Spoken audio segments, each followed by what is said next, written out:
So welcome everyone to the second session of 3 sessions that we are hosting entitled Create the Calm. This is session 2, and Chris Brady is back with us to talk with us and share with us and to sort of guide us when it comes to creating the calm in our home environments with our children during this very challenging time.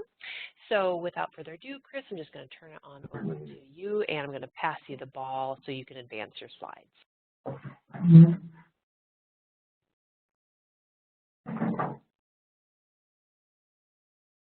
Hey, Ashley.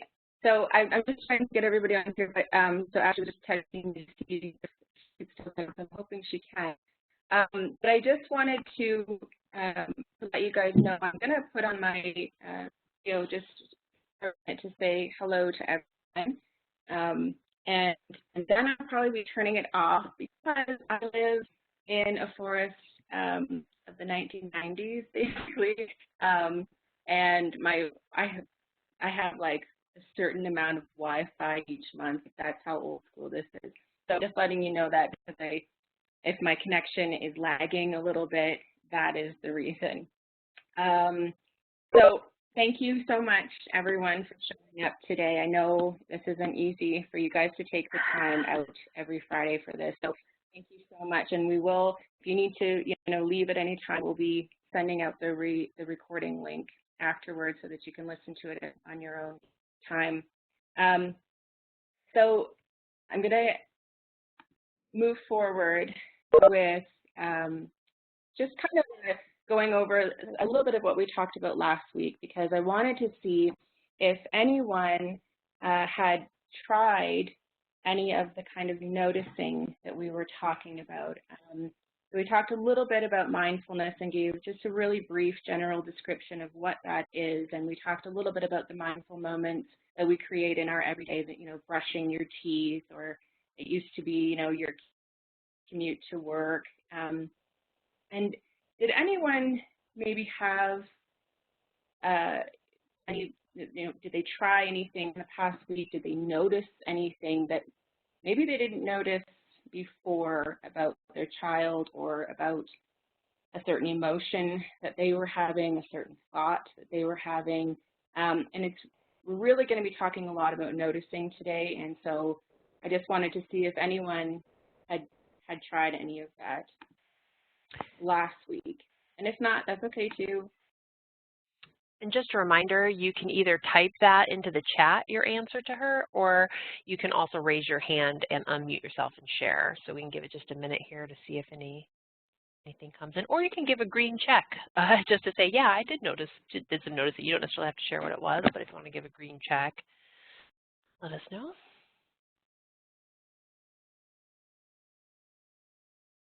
So if any chats come in, Chris, I'll just let you know. Okay.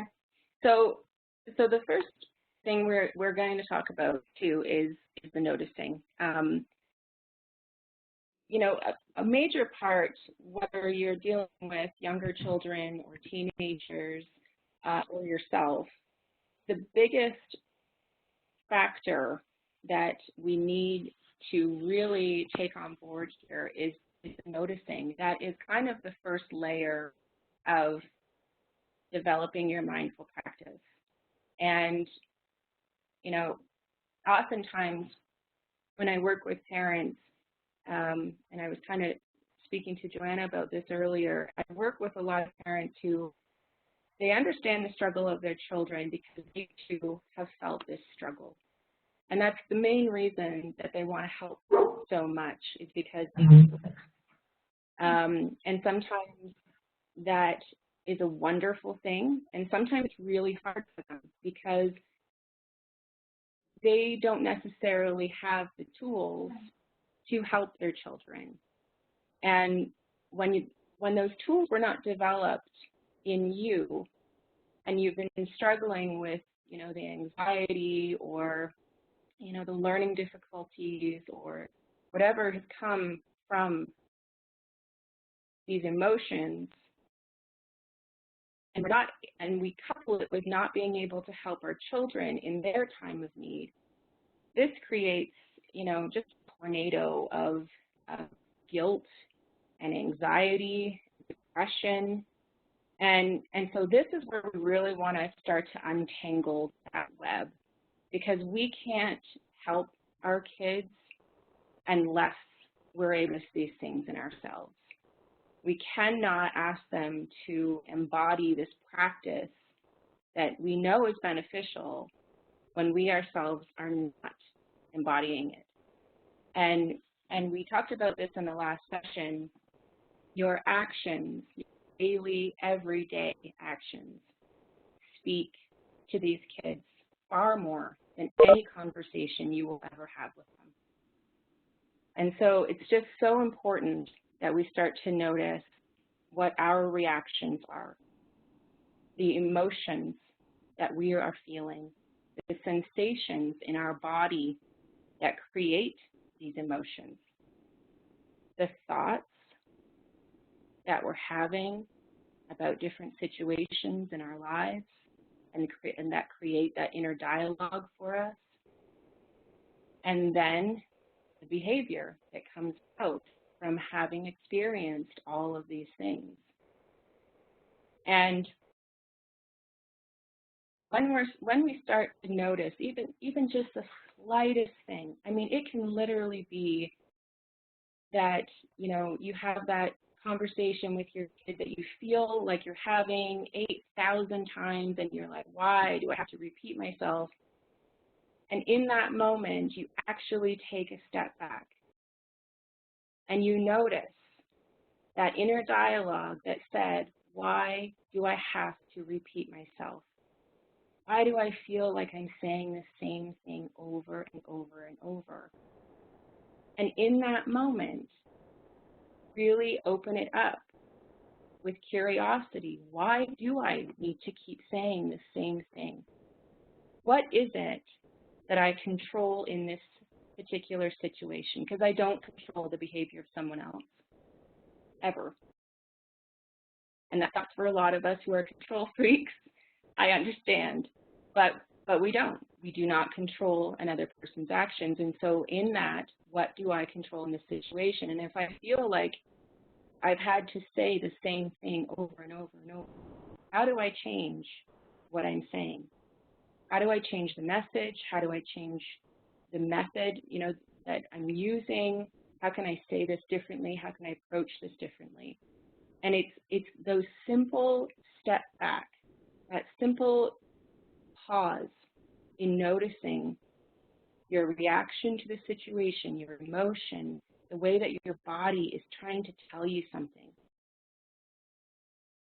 the thoughts that go over and over and over in your mind. These are the things that we really want to start to notice. This is the first layer of mindfulness, and it is the biggest and deepest layer. And it takes a lot of courage to go through this, but I can promise you it will be the most beneficial experience to you and your child. And what we're doing in that is we're not just noticing ourselves. We're going to start to notice our children and their emotions and sensations and their thoughts and the behaviors that are consistent. And when we do that, when we allow ourselves to create that space in our response, we show them how to do that as well. And what that space does is it teaches them that in that small space, in that small time frame, we actually get to create options. And from those options comes choice. And we may still choose to make the same mistake. That's okay. It's not about wrong or right decisions. It is about knowing that mistakes are okay. Because at least with mistakes, you know you are still trying. If you're not making mistakes, you've done nothing. You have not changed anything. You're just continuing on with the same thing. So much of our life is spent in this autopilot, these automatic responses that we have become so used to that We can't see anything else. It's automatic. We literally don't feel like there is another option. And so we tend to say the same thing over and over and over. We tend to, go in and clean that kitchen over and over and over because no one else will. We're the only ones that do this, right? And so we consistently repeat these behaviors, and they just become habit until we stop, until we notice, until we take control of what we actually do control in that situation, which is our response. And just by, taking a step back and create that space for another option to actually be realized, this is huge, okay? This is where we're going to create a lot of the calm that we need. Chris? Hi, Chris. So I want to, yes. That's okay. Danielle had raised her hand. Hi. So, I'm sorry. That's okay. Danielle. I went off on a tangent. No, that's okay. Danielle, did you want to unmute yourself and ask your question? You'll just have to unmute your phone.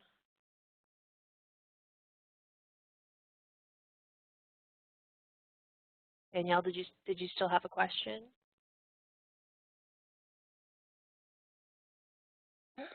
Okay. I'm sorry. It was a mistake. I'm really sorry. Oh no, that's okay. That's okay. No problem. You can just click on the hand again to put it down. There you go.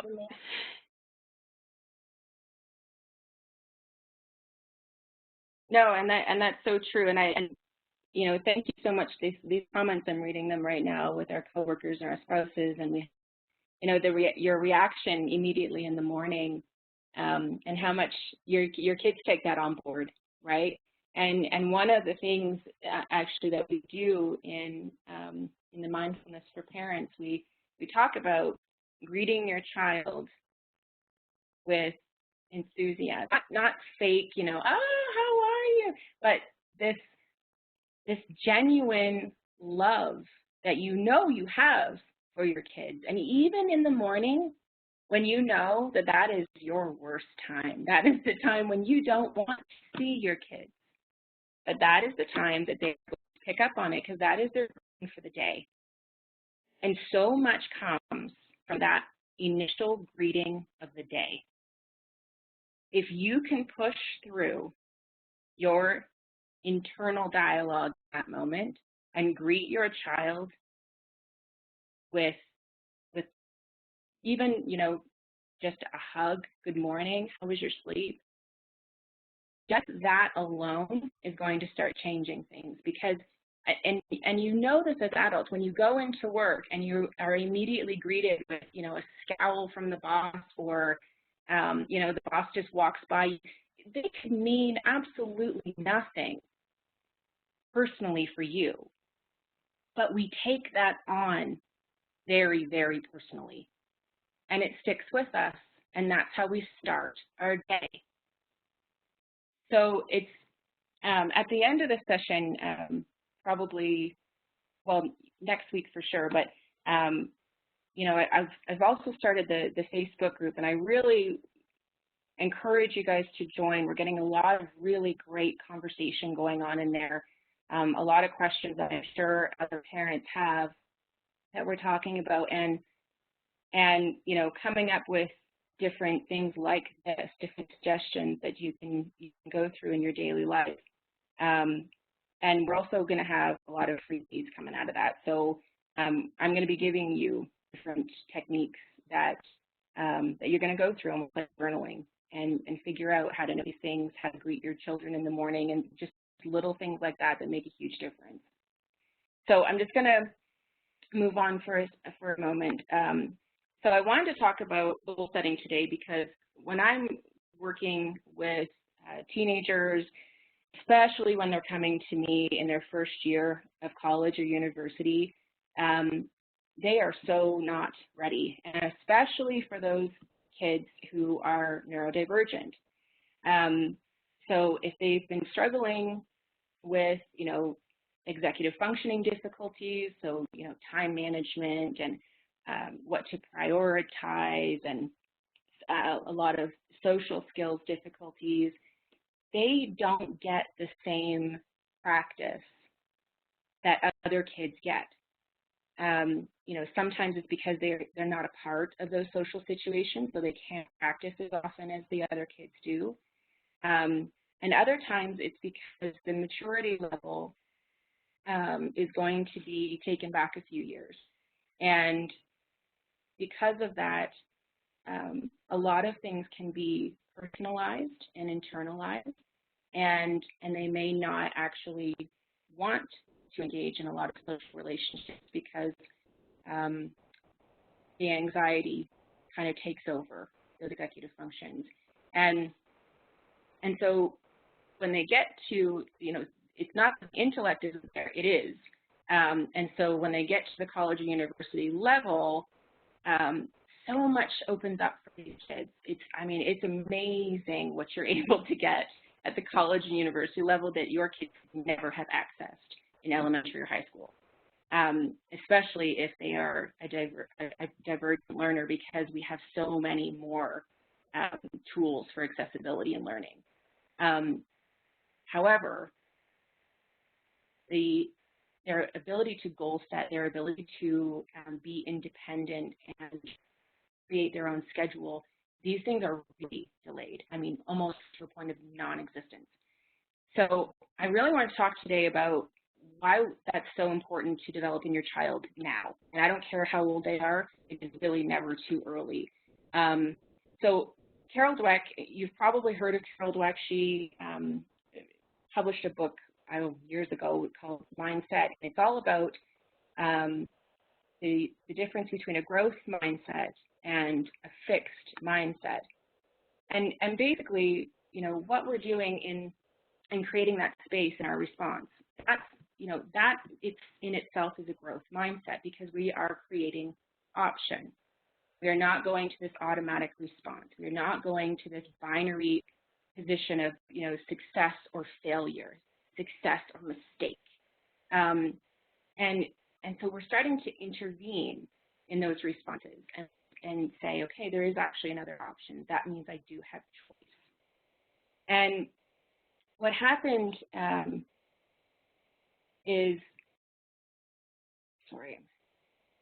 with Carol Dweck, so she's a professor at Stanford, and they started doing a bunch of research in students, and they found that a student's mindset, so how they perceive their abilities, okay? So not whether they're getting A's or D's, but how they perceive their ability to get the A or the D was a huge factor in their level of motivation and subsequent achievement. So they began researching of changing these students' mindsets, and they found that the students who believed that their intelligence could actually be developed over time, they were outperforming those who believed that their intelligence was innate, it was fixed. So a growth mindset is when you have the ability to recognize that mistakes happen because I continue to try and I continue to move forward in developing my intelligence. So we don't just say, that kid's just not good at math, or, oh, I was never good at math either, so I guess you got that from me. And we do that a lot as parents, and we set them up for this fixed mindset. I am what I am because I came this way. And so we really want to get past that. Our kids are making goals that A, they value, and B, that are out of their comfort zone. Because we don't, oftentimes when kids are creating goals, it's kind of this, well, I can't really do that because, I'm not good at that. And at such a young age, they have these fixed mindsets. And so it's really important to start noticing that dialogue. Because if that's what they're speaking to you, their internal dialogue is even more harsh than that. And it's constant, because as we all know, our internal dialogues are lovely, lovely things to live with. But it really is in all, in that noticing that we can be parents. And so when we're setting up goals, and this is an activity that I did with attain a couple of weeks ago now, when I knew that I had to start homeschooling and doing all of these things, I wanted to make this time really valuable to them as individuals. And, and my kids really differ in their abilities.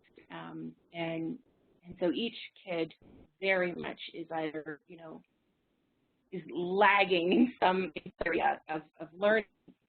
And they're aware of it,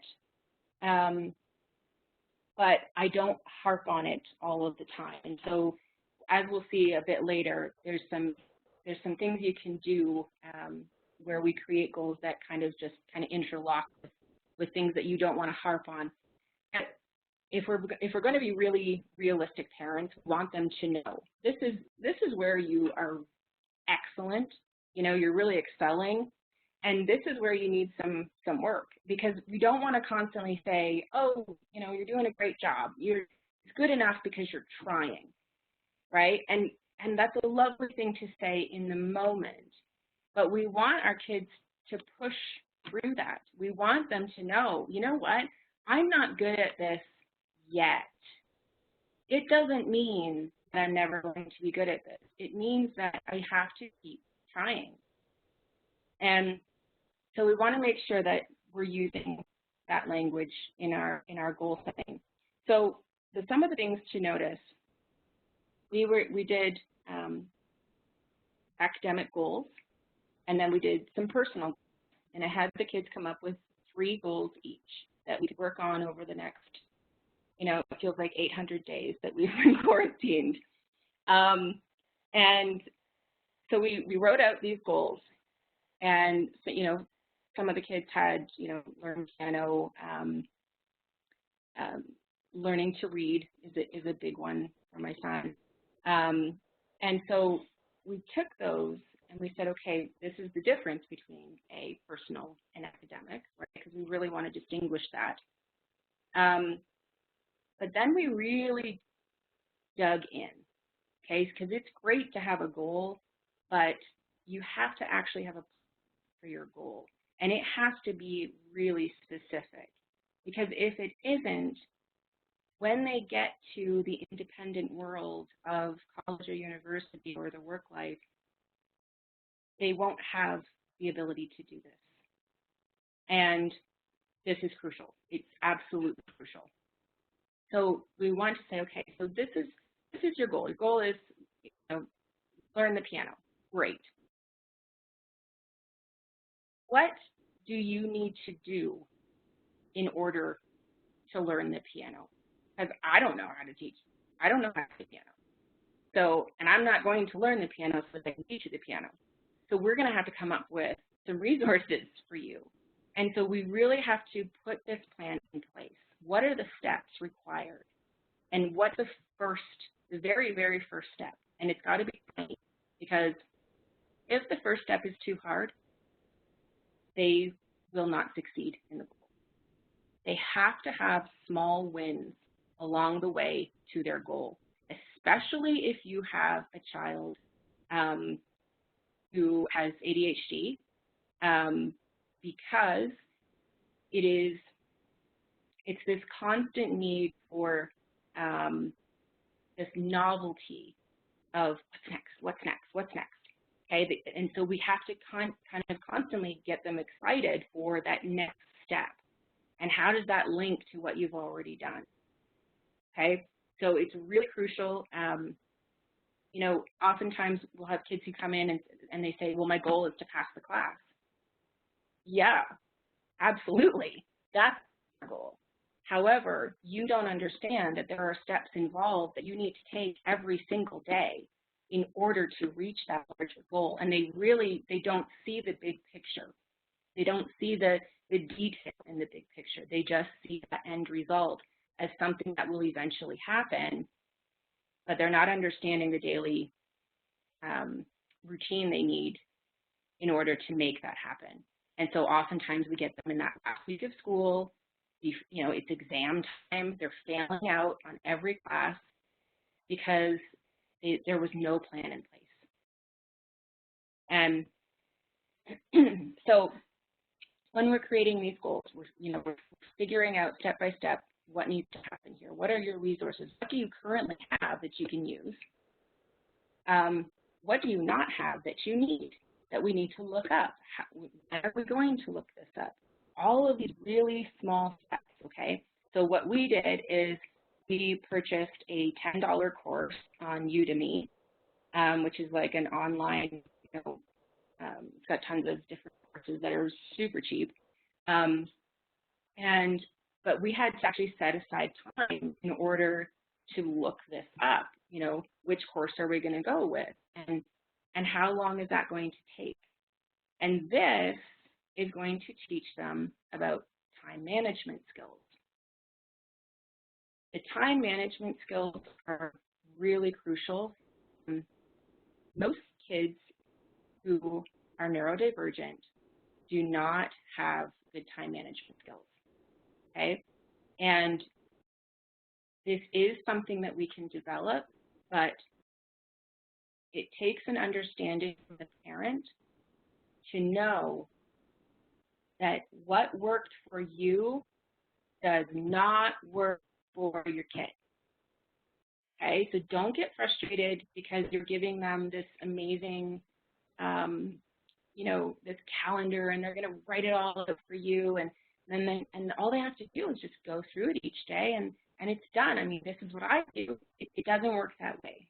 They are not going to experience time in the same way that you experience time.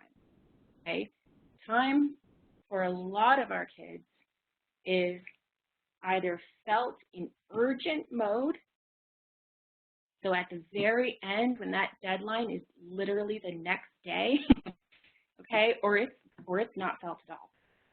It is somewhere in that future. It could be in 2 days, it could be in a month, but that future of time is not felt in a linear fashion that you feel time.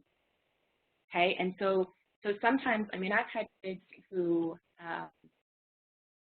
they don't experience time in that linear fashion. So when I say, well, how do you know when it's dinner time? Well, because I can hear mom come home, and then I know that pretty soon it'll be dinner time. And that's literally how they're experiencing time.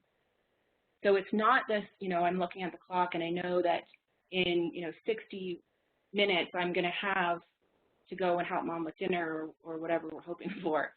They don't feel time in that way. That 60 minutes, especially if they're easily distracted, is going to feel like 3 minutes for them. So this is, it's so important to understand that your time management skills are not going to be the same. That is absolutely okay. Again, we are noticing how our kid experiences time, what works for him. Is it something like mom coming home? Is it something where we have to set a timer in order for them to understand that this is the time of day where, you do your homework or whatever it is, because they're not going to experience the time in the same way. So again, we're noticing. Yes, procrastinators, yes. So procrastination is a thing for all of us. We all procrastinate to a certain degree. When it becomes a real problem is when we are missing the deadlines and therefore are being assessed on our time management skills rather than our intellect, because we don't get those assignments in. Okay, so procrastination comes up for a reason. And we have different reasons for procrastinating. We have kids who procrastinate because they literally do not understand what the heck they are being asked to do.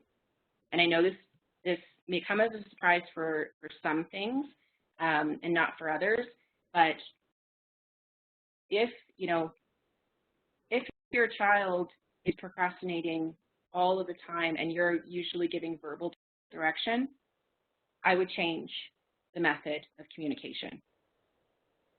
I've also had university students who are unbelievably intelligent, like I can't even fathom it personally, who will do an assignment 2 weeks before it's due, and they will never hand it in. And so their teachers, you know, their professors would then come to me and say, what is the problem here? Like, I know this kid is very capable of doing this assignment. Why is he not handing anything in? And when we sit down and find out that it's not that he's procrastinating, it's that he's actually a perfectionist. And so this is how his perfectionism works. It's to the degree that he is actually fearful of handing something in and getting it back with it not being perfect. And so that this is what I'm saying, and I'm not saying that this is, you know, an excuse for anyone's child. I'm saying that we need to start noticing why these behaviors happen. Because we know even for ourselves, we also procrastinate, especially with things that we don't enjoy doing. And so it's really figuring out where is this behavior coming from, and what are that person's strengths that we can use to compensate for it. So maybe in the question period at the end, we can take some questions. If you have some, like a specific example, I would love to hear that. So just going back, the mindset of making goals. So we've talked about, you know, oh, sorry, did someone have a question? Yeah, so this is Joanna. So I'm just, from the chat box, there was a question. Have you had some of these types of conversations with the children you actually see during their sessions? Do they have an idea of the goal setting you're talking about? Yes, absolutely. So, and I'm going to show you goal setting when they come to me, like, so when they're coming to me as teenagers, and I typically work with teenagers and adults, it is imperative. Like, this is literally the first thing that we will work on, is what are their goals in life, and do they know how to achieve them? What are the baby steps involved in learning how to achieve these things? This has to be a conversation. I treat teenagers like adults because, to me, they are. And I find that there's a lot more respect in our relationship, and they'll open up a lot more when I'm treating them like they are in control of their life. And when they're able to create a plan for whichever goal it is that they're working on, they start to understand that they are in control of their life. And that is also a part of this mindset, okay? When teenagers or kids are constantly told that, you know, what they value isn't of importance, and I'm not saying that the parents are doing this, but our education does absolutely value specific skills over others. We assess for specific skills over others. Danielle, I think you might be unmuted.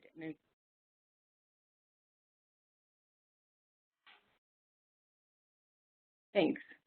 And they know this. They're told what is important. You know, are you able to process everything at this certain speed? Well, if you're not, then you're not going to be assessed properly, because we only have a certain time frame for every test that we do. And if you want additional time, well, then you better come forward with documentation that tells me that you need additional time, right? And we do this all the way up, right through into workplaces. If anyone needs any type of modification, policy states you need to come in formal documentation that you actually require this extra time or this modification. So kids learn very, very quickly what they are not in control of. but they often don't learn what they are in control of. And so this is why it's absolutely crucial for kids to learn this, and for teenagers especially to know this. They have a lot of control over their lives that they're not feeling right now. So goal setting is a part of teaching them about that control. It is a daily control.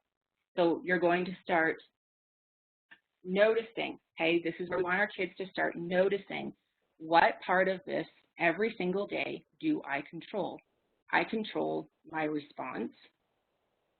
I control how I approach this goal. I control the steps that are involved in achieving this goal. I control my emotions and thoughts and beliefs around this goal. I control, is this going to be a long-term goal or short-term? I control when this goal can happen for me. So I control how I will motivate it. How will I stay motivated? What do I need to know about myself in order to put these things in place? For a lot of our kids, they know that they're often not motivated. So what is it that motivates you? This is so important for our kids to know about themselves now, because they're not going to learn it in adulthood. They need it absolutely now. What is it that motivates me? What is it that will keep me going when everything else falls around me? Because that's going to happen. So again, we're listing out the steps that are involved, what resources do I need, and how long do I need to work on this? And this is really starting to exercise their time management skills. So,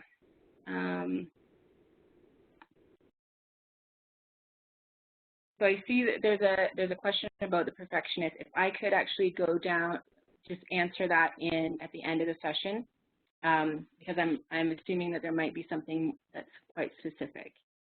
So I wanted to show you this because this is literally, if your child comes to see me or any other learning strategist that will be in a center for students with disabilities or an accessibility center or whatever that college or university is calling it, this is usually the first thing that we're going to sit down with.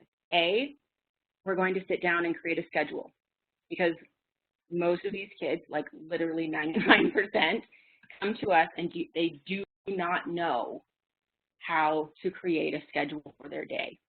They understand that there's certain classes that they need to attend, but they don't understand that in those classes, every single class, you're going to have homework. How are you going to plan out that homework? Because if you don't make the time for it, it won't get done. It's the same with, literally a 3-minute mindfulness practice each day. If you don't make the time for it, even that little 3 minutes for all of us adults, it won't get done. So this is an assignment and test preparation tracker. This is something that we teach our students to go through in order to create the steps involved in either finishing that assignment or studying for that test. Because kids don't understand that a test is not, studying for a test does not mean studying the night before. And, we can show them all the neuroscience to help them understand that it's not going to stay in your brain if you're simply studying the night. But the best example of that is the amount of test anxiety that we see. We see so much test anxiety that it is by far the most requested accommodation that we see in universities and colleges is extra time on tests because of test anxiety.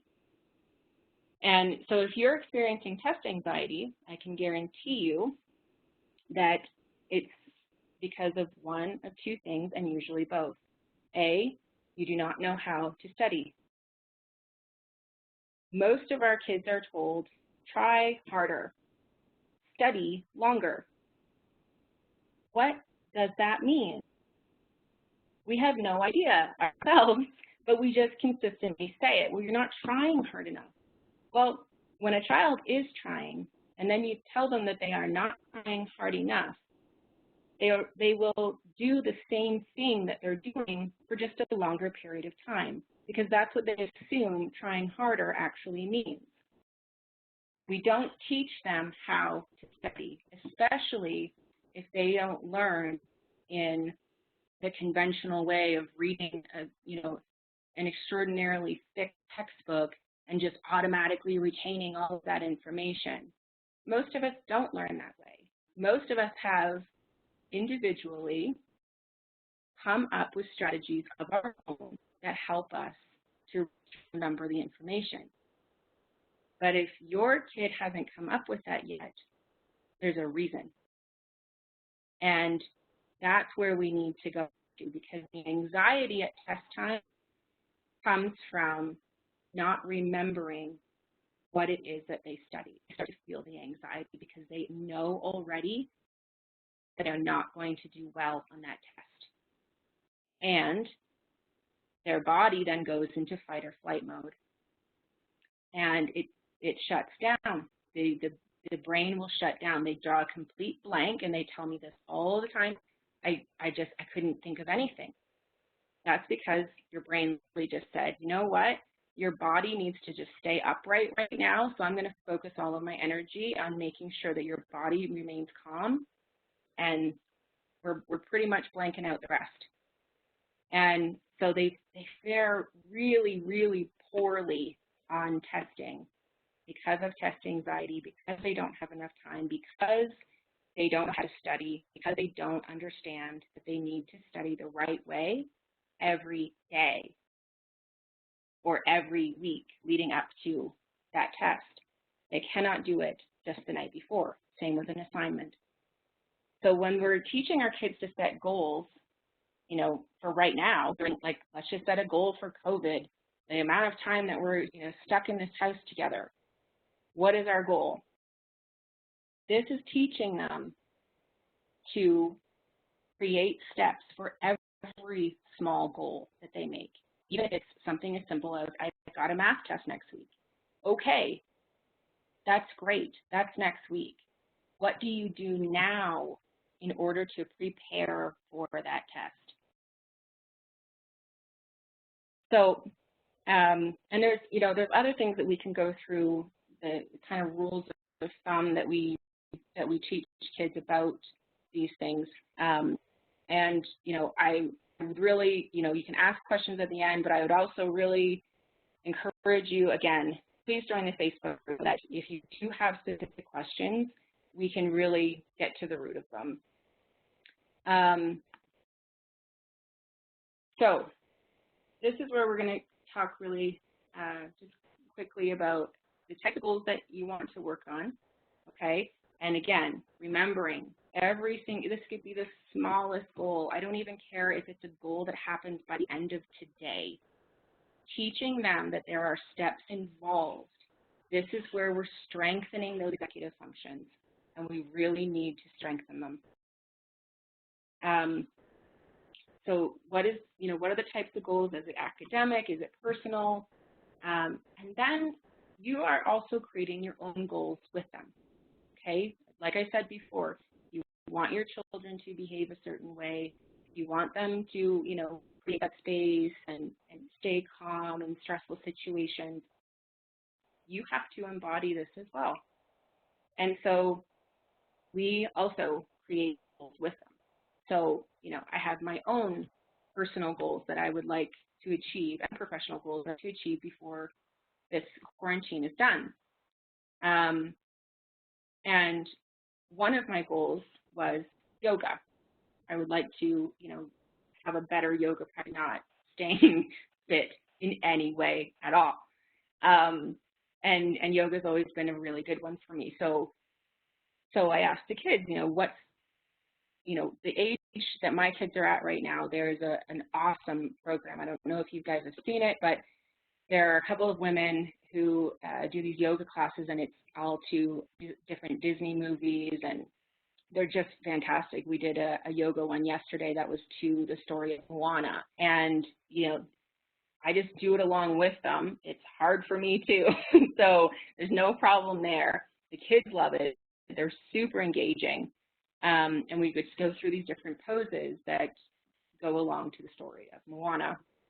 And what we started to notice when we were doing the yoga, and this is going back to one of my son's goals, that I don't want to constantly talk about with him, because I don't want to, I don't want him to create any anxiety over it. But he has a tendency to be a very close talker. And so we're constantly saying, okay, personal space, personal space, personal space. And I'm saying it so often that I had to take a step back and say, okay, I've been saying personal space. Obviously, that's not working. How do I create an image for this kid in order to get him to understand what personal space actually looks like? What does that mean? And we've had the conversations of, this is about where I feel comfortable. But then my arms come down, and he doesn't have that frame of reference anymore.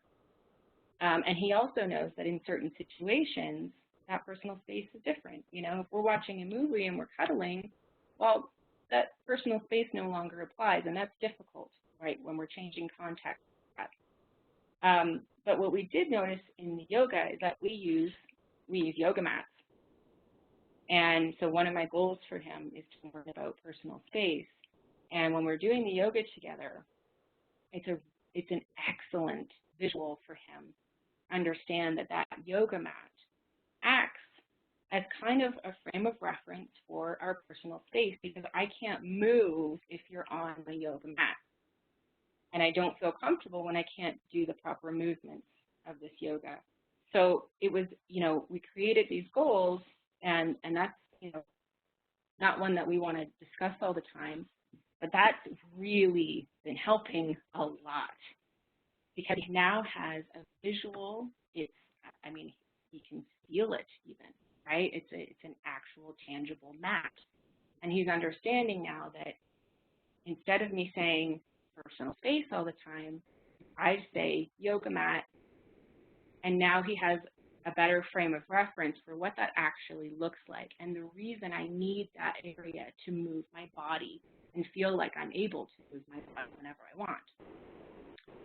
So that's, just something we were able to put together with our goals that we set together. Yeah, somebody from the Cosmic Kids. Yes, that's the one. Thank you very much, Shannon. It's really excellent. I really highly recommend it. And so I wanted to right back to our mindfulness practices, because it's not that, intentions are not the same as a goal, right? An intention is very much important. It is not something that we are seeking out in order to better our situation or our life. And a goal usually is. A goal is usually external. An intention is internal, something that we have within us that we would like to bring out or to notice in that moment. And I think it's really important to link these, because when we're trying to create that calm for our kids, for our household, when we're not taking that 3 minutes literally every day or even every other day to start to notice things, to start to create a mindful moment, when we're simply brushing our teeth, and then we're expecting our kids to act this certain way and behave and, like little calm adults, we can't. We absolutely cannot ask them to be who we want them to be when we do not embody any of the behaviors or habits that we're hoping they just take on. We have to live these things every day. And yes, it takes effort, but I can guarantee you it will be life-changing. And not just for you, for your relationship with your kids.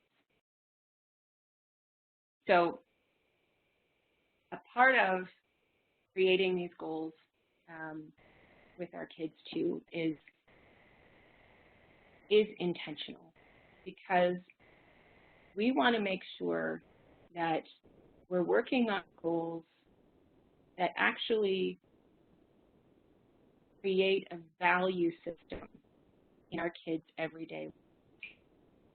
In order to reach this goal, are you living your values every day? Because if you are living your values every day, chances are you are going to reach that goal. And oftentimes we are not living our own values. You know, we value patience, we value intention, we value kindness, we value, you know, all of these things that we are, but when we go to that automatic response, we aren't. And so that's where, you know, we do want to figure out too, what do our children value? I work a lot with parents who have a very specific goal for their kids, especially their teenagers. They want them to be, you know, a lawyer or a doctor or, you know, whatever it is. And oftentimes, it's interesting. So I worked with this one dad, and he was not okay with his son wanting to be a musician, because it's not that this was, you know, invaluable to him. It's that he had grown up very, very poor. And because of his own fears in having his son go through the same difficult times and emotions, he had a specific, and it was, I'm not really sure what I want you to be, but I want you to be wealthy, because I don't want you to have to worry about these things. And so, you know, this is another noticing moment. What is it about your child's goals that bring up emotions for you? Or what is it about your goals for your child that are showing some different values that you didn't know you had? So I think I'll stop there. We're right at 2 o'clock, which is great. And I want to have some time to open it up for questioning. And, you know, I hope I've answered some of the questions that you came in here with. But if not, please feel free to ask questions. You can just unmute yourself, or you can type them in. Again, there's, you know, I'm very open to any question. So if you have something that's specific to, you know, I think there was. That's really nice. I think Christy, if you wanted to go back to Christy's question, what if you have a perfectionist that is good at setting goals and using time effectively and turning things in on time, but then becomes really stressed and upset when the result is not up to their expectations? Yeah. So expectations are a wonderful thing with your kids. Very certain expectations every single week, and start noticing these. Your expectation, you expect to go in with your list, get the items on your list, you know, get to the checkout, take, you know, a certain amount of time at the checkout, and when that is derailed, when someone takes extra long, when there's, you know, someone screws up and you have to go and you have to take your stuff off the belt and get into another line, this is very disruptive. And so it's really important to note our own expectations first, okay? What are the expectations that we have? When we hand something in to our boss, when we work on something really hard, and we know we've worked on it really hard, and we expect that, you know, the boss is going to love it, or our you know, our team's going to love it, and then they don't. And what does that feel like for us? And your daughter has every right to have that same feeling, right? But it's in teaching, this was your expectation. Why did you feel that this was the expectation? And how do we make things more transparent? They do not have to derail us from the internal happiness we had in creating that project. Oftentimes, our expectations are external, right? They come from the validation of someone else. And we teach our kids this because, you know, we say, I'm so proud of you for doing that. And we are, and that's great. But what we don't often say is, are you proud of yourself for doing that? And this is why you should be. Because what we want to develop is that internal sense of, you know what, it doesn't matter how validated this is by someone else. This is what I've done. I've created this amazing thing. I've worked really hard, and I am so proud of what I'm about to hand in right now. And someone else's arbitrary comment doesn't need to matter. And this is, you know, again, this is a systemic problem, because this is what we do in our education system. We tell kids, well, it does matter, because certain teachers like certain things, and you need to live up to their expectations of these things, right? And this is where we really want to instill that internal expectation. What do you expect from yourself? How do you live up to that? And how can we celebrate that instead of only celebrating when we receive that external validation?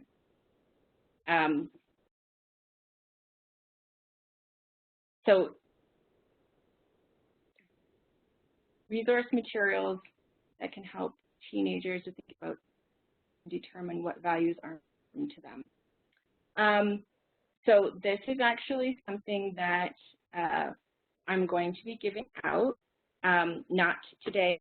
So from the Facebook group, these are different parents that we're going to be talking about different behaviors and situations, and we're going to be coming up with resources that will be applicable to what we need them to do. Now, with teenagers, especially if you have a child who does not love reading and writing,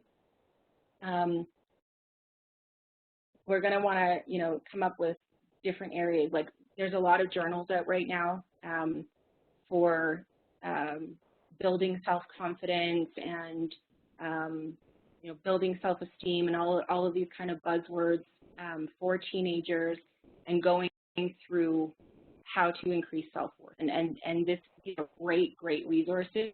They're in all your Barnes and Nobles and Amazon. They're great resources for the kids who enjoy journaling. And so if your child doesn't, there are other ones that you can do. Actually, my friend just purchased one that they do together. So it's a mom and daughter journal that you do together, and so she can kind of help out with the reading and writing portion of it.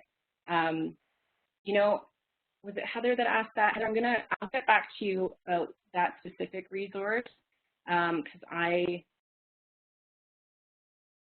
know there are a couple that are great for our readers and writers, and then I think it's time that we create something over the next, well, we could even do it over the next week, really, that would be beneficial to those who do not love reading and writing.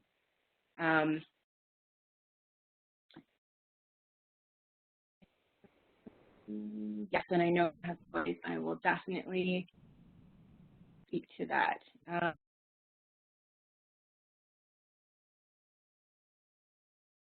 Yes. So if you were in the session last week, I sent out an email to everyone who was in that session, inviting them into the Facebook group. You just had to click on it. So I can definitely send that out because I know there's a few different people here today, and I'll send that out. If it's okay that Joanna gives me your email address after the session today, and I'll just send out an email. If you want to join, great, and if you don't, that's great too. You know, there's no pressure, there's no anything. You just do whatever works for you. If I could just go back to Christy, I think in the perfectionism, did that answer your question, Christy? And are there resources that you require that would be helpful to maybe better answer that question? Because, you know, we can always look into those as well. Because I don't claim to have all of the answers. But I do think, you know, the internal motivation is so much more important in the external. And I've had to change a lot of my parenting techniques because I used to say all the time, I'm so proud of you for doing that, and I am genuinely. But again, then they constantly look to me to be proud of themselves, because if I'm not proud of them, then they see it as a sign of not being proud of what they've done. And I need them to understand that, because I've worked in a lot of different schools and school systems and different countries, and I've noticed, you know, the amount of teachers and professors that I've worked with that, you know, I want to say your opinion absolutely does not matter. Like, absolutely does not matter. And it's so problematic that we have put you in a position where these children actually grow up thinking that your opinion matters the most. And so really, you know, I think that's one of the best lessons we can teach our kids.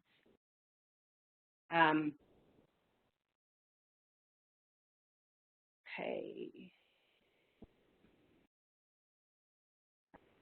Reading and writing. Is there anything else that we can talk about now? Or is everyone tired of hearing my voice? I understand that too. I'm going to go ahead and I'm going to pause the recording just for 1 second. This anxiety. What is triggering this anxiety in this moment? What sensations tell me in my body that this is, in fact, anxiety? Why do I call it that? You know, we have these concrete definitions, everything that happens in our day. And we just go by it automatically because someone told me that this is anxiety. My hands are shaking, so it must be anxiety. You know, I can't do this, so it must be anxiety. And so we have this label and this definition, and we go by it, but we never actually look into it personally and sit with it and see how it really develops inside of us. Because when we do that, then we can actually start to teach our children how it develops. But, you know, it takes a lot of courage to do that too. And so much easier said than done, but we can do it together. So for those of you who didn't see, I was able to put the link to the Facebook group in the chat. And then, Chris, there was a question, do you recommend any resources for teenagers to help direct them to careers, training, university degrees that actually suit them, or aptitude testing? Anything that you recommend in particular? Oh, that's a really good question. So we have, when the students come into us, we do actually have our own form of testing that we've used in each college is a little bit different. But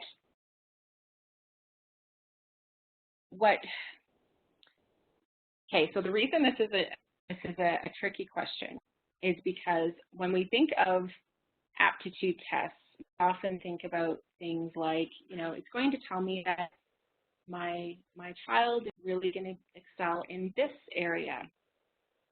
But what we want before we even get to that is to figure out the mindset of your child.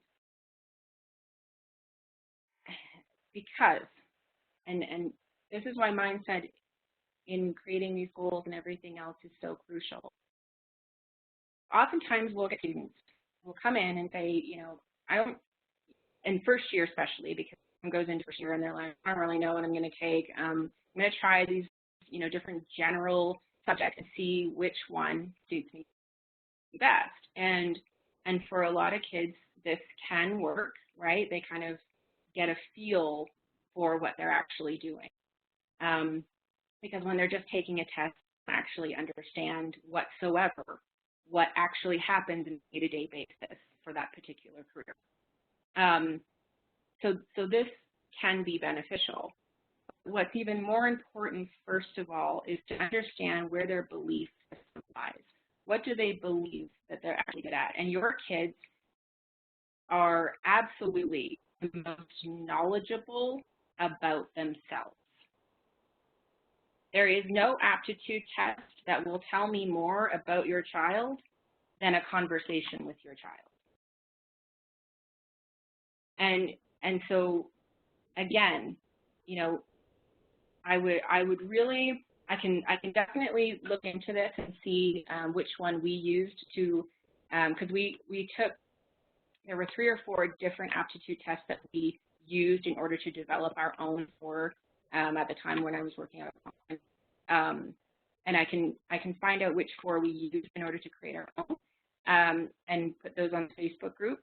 But I really do believe that so much of what your child believes they are capable of doing is where we're going to find a lot of the questions being answered for us already.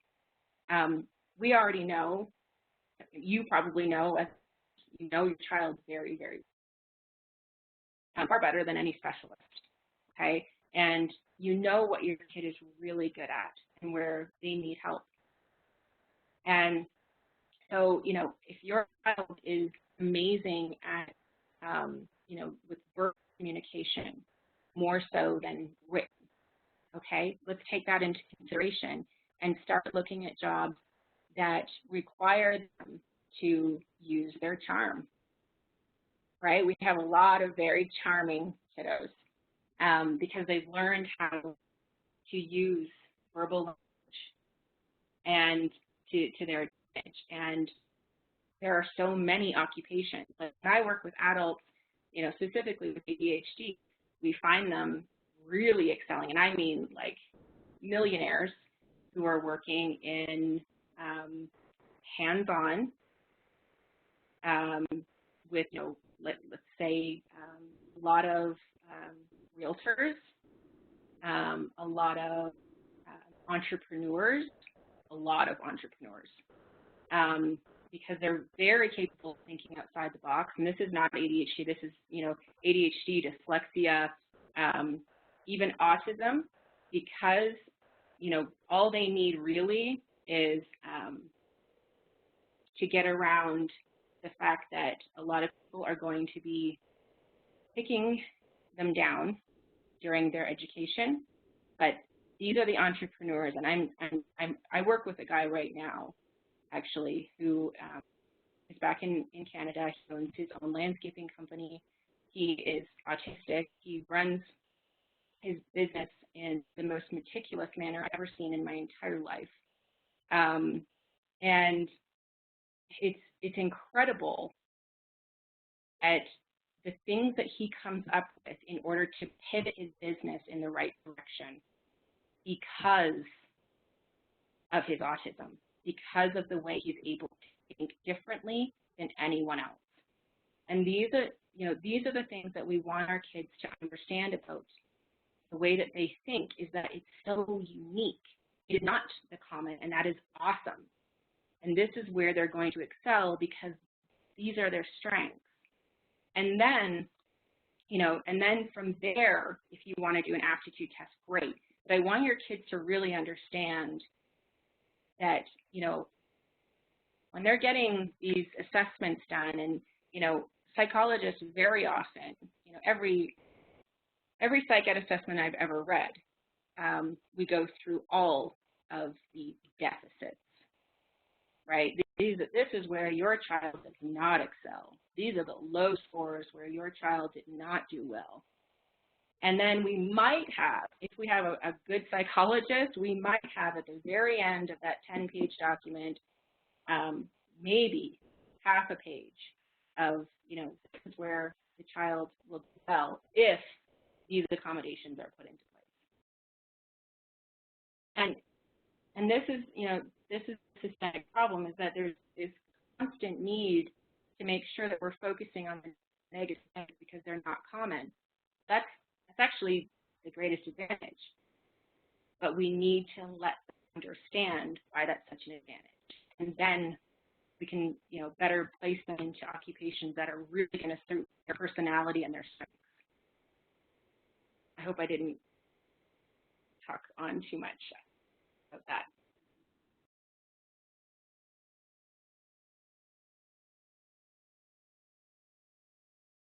I really like what you said, Chris, just about, you know, the first thing we should do is actually talk to the kids because they know themselves the best.